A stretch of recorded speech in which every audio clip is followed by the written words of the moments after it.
All right, welcome back to the shop. This is just a real short video on these rear steer units on the M1161 M1163s.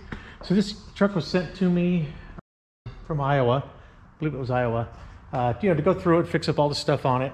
One of the issues was, this was one of the early ones, and I think they only did this to the ones in Georgia, where they removed the rear steering unit. And then they made some brackets in here to hold the tie rods.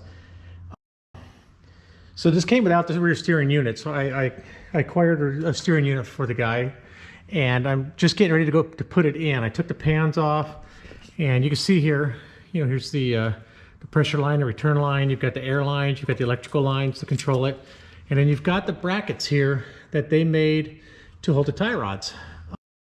I can't believe how chintzy they made these. There's another person out there with a video on one of these where he was driving it around and he broke, we didn't break this off, but I think he bent it all the way off. He hit a ditch or something and this thing rolled in. Well, yeah, that really sucks how chintzy they made them, but this is even worse. You've got to see this weld. I can't believe that they sold these like this.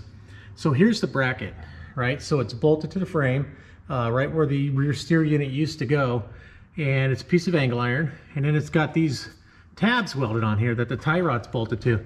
If you notice, there's no weld right here. There's no weld on the other side either. I can't get the camera in there. It's tack welded right here on top, just a tack, and just a tack right down here on the bottom, and that's it on both of those tabs. That's all it's holding that. And this side over here, they did some weld on it, but it's such a small bead right there. It looks like someone might have TIG welded it, but it's not even welded all the way around or on both sides. It's just TIG welded right there on each side. It's TIG welded on each end, tried to tack it in place, and then TIG welded right there. That's not enough to hold this. All right, so here's the bracket that I took off of the passenger side. See, there's no weld. No weld inside, weld on that side. Just the two tacks right there on the ends, and the two tacks right there on the end there. And that's it. That's crazy. Here's the one on the driver, off the driver's side. So it's got about almost an inch of weld on that outside of that tab. Same on the inside. 3/4 of an inch on the inside of this tab. And about 3/4 of an inch on the outside of that tab. None of that's enough to hold this. It's just ridiculous how they did it. And it's just some regular, just mild angle iron. I don't know where I come from. All suspension components, steering components are usually made out of cast, or they're made out of like cast steel, cast iron, or they're actually built out of kind of a spec type of steel. This is like almost temporary just to get the thing onto a trailer maybe, but that's it. If you're driving, if you have a Growler that they took the rear steering off and you're driving it and it's got those brackets, you really need to look at those brackets and make sure that they did a better job than these ones. I mean, quite honestly, this should have been a bracket that went all the way across, because these tabs up here, they don't hold much. They can't handle the stress. They're not made to flex this way.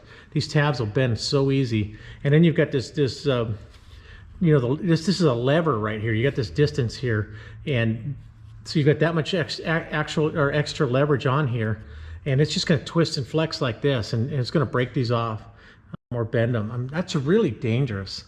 I'm assuming they took the rear steering off because they thought they were too dangerous, because there was, a couple people hurt by them, early on in the program. But this is crazy. I mean, this is not the way to do it. If you have yours like this, I suggest you have someone make up a good bracket for this, something substantial that can handle the forces that these wheels are going to put on there. Or, get a hold of a rear steer unit. There's a few out there for sale. I know a guy who's got a handful of these.